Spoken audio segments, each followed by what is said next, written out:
Here's an episode about one of the first great peace activists in the U.S. Maybe that wasn't Woolman's primary mission, even as he saw it, though definitely a committed pacifist and willing to express that in various ways, including by civil disobedience.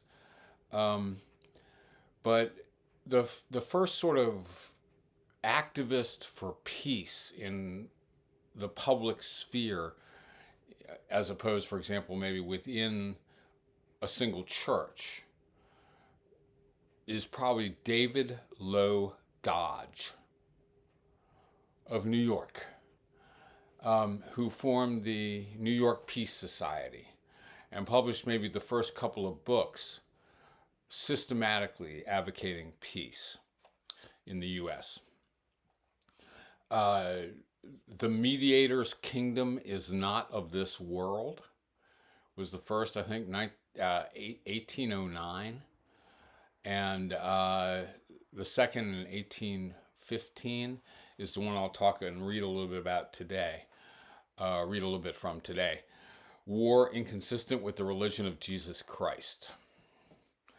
All right, now, there, in the U.S., what are known sometimes as the peace denominations, the peace religions, all which originated in radical Protestantism in Europe and in the religious wars of Europe, ended up, in exile, as it were, settling in the U.S.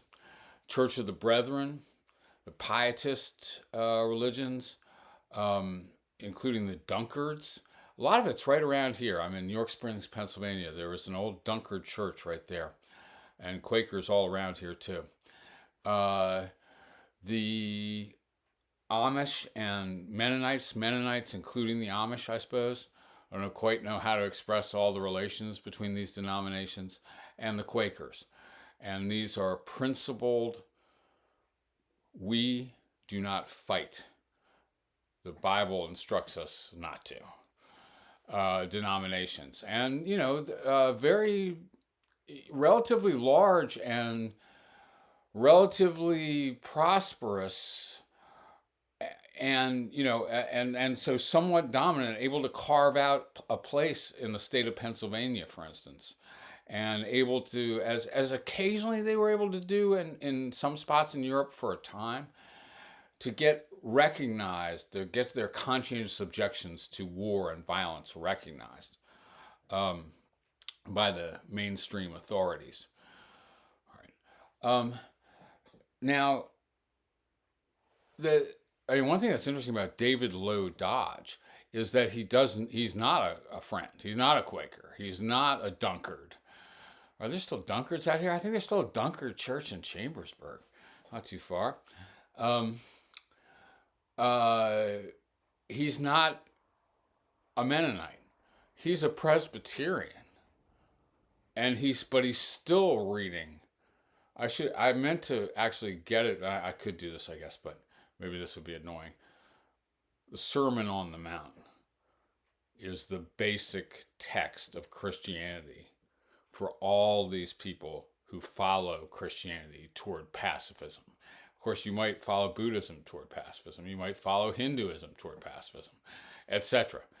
But if you follow Christianity, that's probably one big route. And these are all radical Protestant denominations. I will immediately add that there are definitely Catholic non-resistance and pacifists as well. Reading the Bible can get you there. There's Romans where you got to render unto Caesar what is Caesar's. But then there's the Sermon on the Mount, which seems to require kind of heroic commitment to peace and non-violence in any form. All right, well, we can think about that.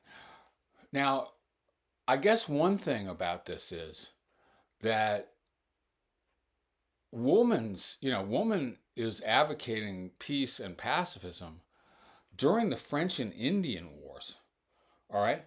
Um, and that's a hard, radical position to take. David Low Dodge does this between the Revolution and the War of 1812 and during the War of 1812. Like taking these positions as the British threaten our shores continuously and then actually invade is seems like pretty heroically difficult. I mean, I guess that's one thing about these anti-war people, especially the early ones, is like just how brave, courageous, alone they seemed.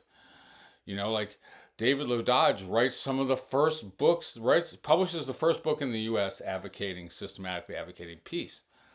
Like that really takes some friggin' guts, dude. All right, especially because it is a very, I mean, he ends up with a very radical set of positions, and it's positions that would be reflected throughout this history, especially for the next few decades after he works starting in the 1810s or even before. Um, William Lloyd Garrison and the American Peace Societies, New England Peace Societies, New England Non-Resistance Societies, extremely radical program. Um, and even among earliest peace activists, and I think said I was going to talk about Noah Worcester. I decided to do David Low Dodge instead, more radical and earlier a little bit. Um, so Noah Worcester takes a more moderate position. David Low Dodge, maybe he stops short of absolute non-resistance, or maybe he's a little obscure on defense, self-defense, although he's not really. Um, Now, okay, so it's worth noting the connection between religion and pacifism throughout the history. Okay, almost all these figures or all these figures we'll talk about, are also and conceive themselves to be fundamentally religious figures. All right. I want to say there's a couple reasons for that.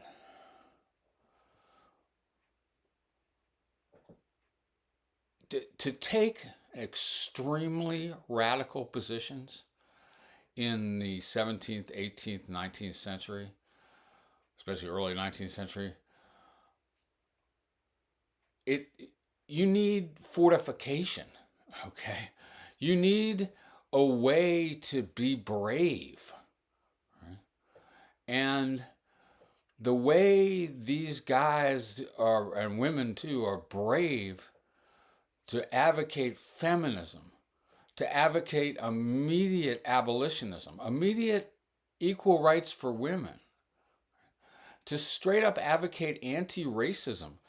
Garrison is a magnificent example, or Nathaniel Peabody Rogers, anti-racist in the early 19th century, or absolute pacifism. These are almost unimaginably radical positions, and to fortify yourself in taking these positions, I think you have to, you have to think they're fundamental matters of conscience, and you you will be brave if you think this is what God demands. And what God demands is the only thing that matters, or the first thing that matters, right? Even if I have to say this all alone, right? Even if I stand here by myself, and now we think about Luther, I can do no other or whatever. Uh, Fortified only by God. Okay, I have to stand against the state. I got to stand against the government of the United States. I got to stand against my neighbors and my community, and I'm out here saying plainly these extraordinarily radical and difficult positions. Right. So I think the idea that God is with you makes you brave. I think that's true of a whole bunch of people that we're going to see. And then also, um, it's a very powerful rhetorical device because, virtually everyone you know is a Protestant Christian, okay, if you're in 1810 in New York, okay? I mean, well, I mean, there's a variety of people in New York actually in 1810, but you're writing toward the establishment to make an appeal to people to contribute and to talk to their legislators and all this about peace. And the everyone understands biblical language. If you can make a compelling Christian argument, that will be enough for a lot of people, actually, right? So it has both a private and a public function. I think almost everyone who is really, in principle, advocated pacifism has felt it to be a spiritual demand, a teaching of God, really, okay, or something about the nature of the universe. Well, let's talk about War Inconsistent with the Religion of Jesus Christ by David Low Dodge, which is quite a remarkable thing. Right? It's awfully scriptural, though. It's awfully religious in its argumentation, but it's very strong and very systematic, and actually, like, it's almost a lesson in polemics. I guess I could read you the contents, and then each of these little theses, each chapter, gets its own argument, both from scripture and from a basic appeal to ethics. He's a pretty beautifully educated person too. Like this is not a naive set of arguments at all, even though it does rest on scriptural sources, especially the Sermon on the Mount. War Inconsistent with the Religion of Jesus Christ by David Low Dodge, 1815. The contents. War is inhuman. That's the first part.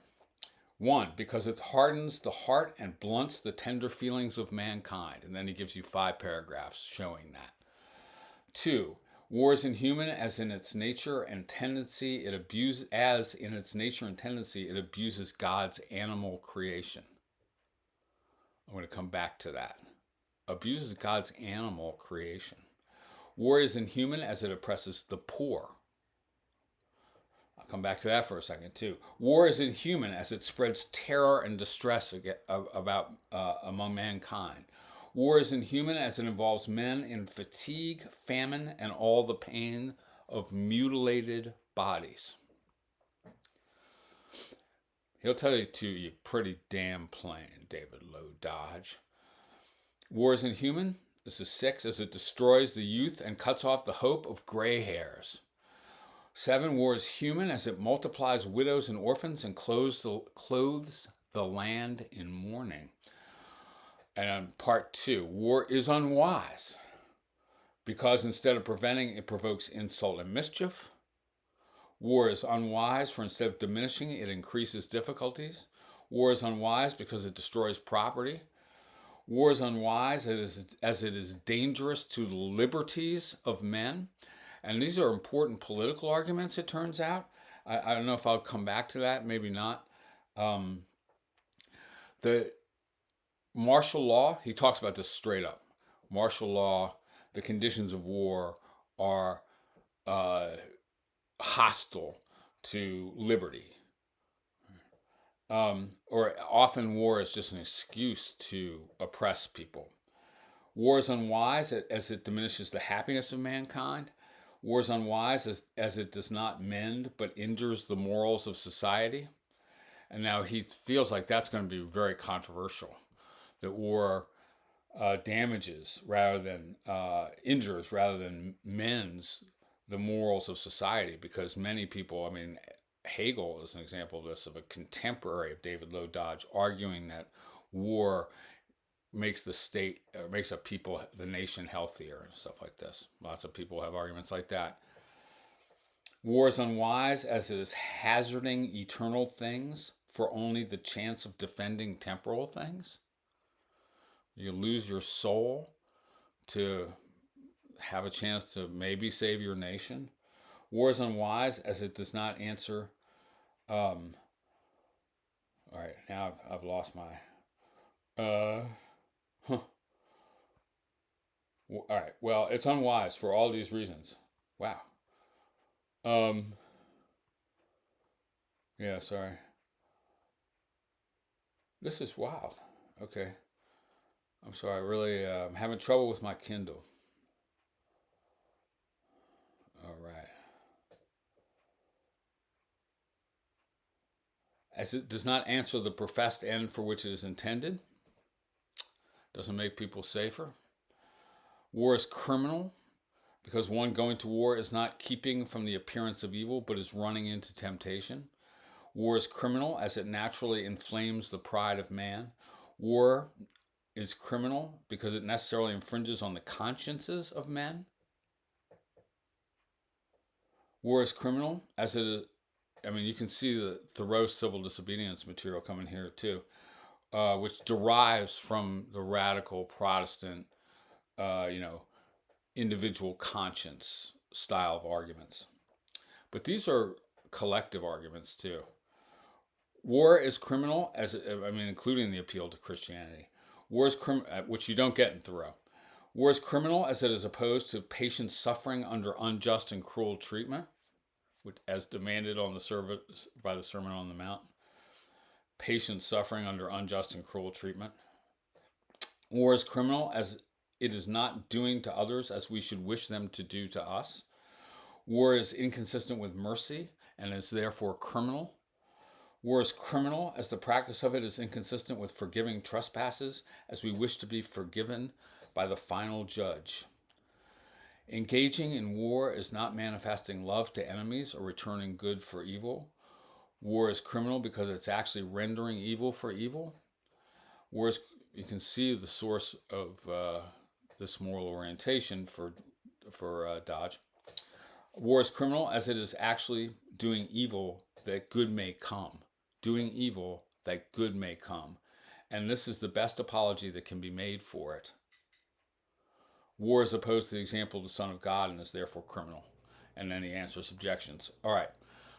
This book, if you're interested in this, is really fundamental and well worth reading, actually. Surprisingly punchy, too.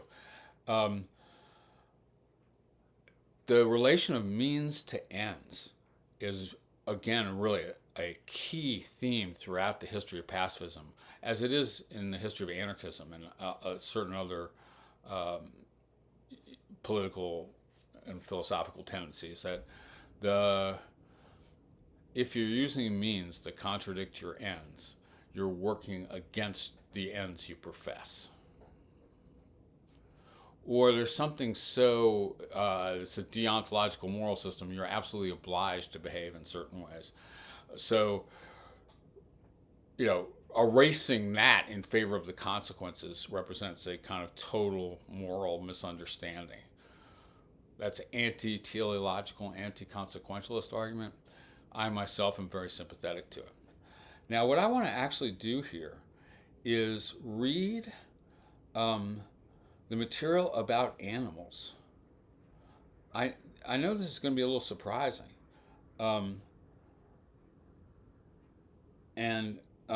Man, okay, I'm getting through this gigantic introduction. This is why you need paper books, dude. This is not that easy to get on paper. I should have just printed it out. I think this is a really fascinating argument. It shows one thing about the amazing purity and intensity of the activists who are rising in early 19th century U.S., which is an amazing scene of this kind of hyper intense commitment by hundreds of people to very radical visions. Right? I'm not sure you can really explain something like that. This whole atmosphere of, I think what drives it initially is total repugnance for slavery. Just total rejection, loathing, skin crawling about slavery. And then even the peace movement and feminist movement, they originate in abolitionism. And so this might be a little less true of Dodge, actually, than even Woolman and stuff like this. That it goes like this, and anarchism too, like American individualist anarchism comes out of abolitionism.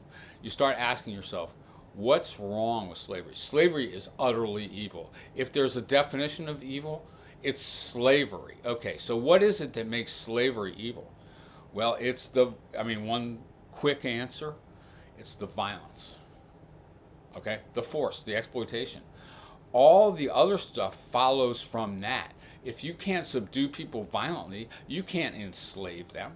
It's violence that's the problem. And then you start thinking to yourself, yeah, and it's a problem not only in that, which is just this monstrous crime that must end right now, but also in war, okay? And then also, even in the family, okay, where, for example, force of men versus against women in, is legitimized, etc. And so there's animal rights people, including Dodge. But this is a really interesting, I mean, Nathaniel Peabody Rogers, one of my big heroes, is also on animal rights, and as well as the sweeping smorgasbord of reform. But the initial impulse comes from total rejection of slavery. What do we want? Whatever is the reverse of slavery. Okay, that's how you get to these sorts of moral claims. War is inhuman, as in its nature and tendency it abuses God's animal creation. When God created man, when God at first created man, he gave him authority over the beasts of the field, the fowls of the air, and the fishes of the deep. After he had swept away the old ungodly world of mankind for their violence with all the animal creation, except those in the ark, he was pleased to renew to Noah the same privilege of being Lord over the animal world. It may not perhaps be improper here to digress a little and remark that this appears to have been the original bound of man's authority, that of having dominion only over the animal world and not over his fellow man. Okay, so how about that for an interpretation of biblical passages giving mankind dominion over the animal world? Interpreted as meaning like only over the animal world. Humans cannot have dominion over humans. That's the thing in common with abolitionism, anarchism, and pacifism. This is known, and it's known to these people as the movement that emerges in the 1820s and 30s out of very similar to Dodge's, or partly inspired by Dodge, the government of God. Now, maybe that sounds fucked up and absolutist to you or something like this, especially if you are an anti-authoritarian anarchist type of dude like me, right? The government of God. But what it is straight up anti-human authority. Like, you can't tell me what to do. Only God can tell me what to do. Right? Only God can tell us what to do. Only God can tell them what to do. The people who are enslaved. It's an anarchist theism. It's antinomianism. It's also known as antinomianism, and it's an American tradition going back to anti-Puritans in Massachusetts Bay Colony. Antinomianism, against the lawism, like authorized by God, as revealed here in these scriptures. Okay. It appears that God reserved to himself the government of man, whom he originally created in his own image, from which it may be inferred that man has no lawful authority for governing his fellow man, except as the special executor of divine command, and that no government can be morally right except that which acknowledges and looks up to God as the supreme head and governor. All right, so that sounds like theocracy. But pretty soon, William Lloyd Garrison and many others are going like, right, no government can be morally right. Full stop. Man has no lawful authority to govern his fellow man. Full stop. Low doesn't quite go full stop. But the implication is anti-authoritarian. It's like only God is the supreme head and governor. But to return, although the animal world is put under the dominion of man for his use, yet he has no authority to exercise cruelty toward it. For the merciful man regardeth the life of his beast. Quote from Scripture. God is very merciful to his creatures. He not only hears the young ravens when they cry, but he opens his hand and supplies the wants of the cattle upon 1,000 hills. Though God has decorated the earth with beauty and richly clothed it with food for man and beast, yet where an all-devouring army passes, notwithstanding the earth before them is like the Garden of Eden, it is behind them a desolate wilderness. The lowing ox and bleating sheep may cry for food, but alas, the destroyer hath destroyed it. The noble horse, which God has made for the use and pleasure of man. I mean, this is a theological position. I guess this is not really an animal rights position, really. Come to think of it, shares largely in this desolating evil. I mean, this would be a conspicuous fact about war to anyone before the 20th century, what it does to horses. World War One as well. He's often taken without the customary food to run with an express until, exhausted by fatigue, he falls lifeless beneath his rider. Multitudes of them are chained to the harness with scanty food and goaded forward to drag the baggage of an army and the thundering engines of death until their strength has failed, their breath exhausted, and the kindness they then receive is the lash of the whip or the point of a spear. In such scenes, the comfort of beasts is not thought of except by a selfish owner who fears the loss of his property. But all this is trifling compared with what these noble animals who tamely bow to the yoke of man suffer in the charge of battle. The horse rushes into combat not knowing that torture and death are before him. In a way, it's even worse because the horse has no idea what's going to happen. It's not conscious. His sides are often perforated with the spur of his rider, notwithstanding he exerts all his strength to rush into the heat of the battle, while the strokes of the sabers and the wounds of the bullets lacerate his body. And instead of having God's pure air to breathe to alleviate his pains, he can only snuff up the dust of his feet and the sulphurous smoke of the cannon, emblem of the infernal abode. Thus he has no ease for his pains unless God commissions the bayonet or the bullet to take away his life.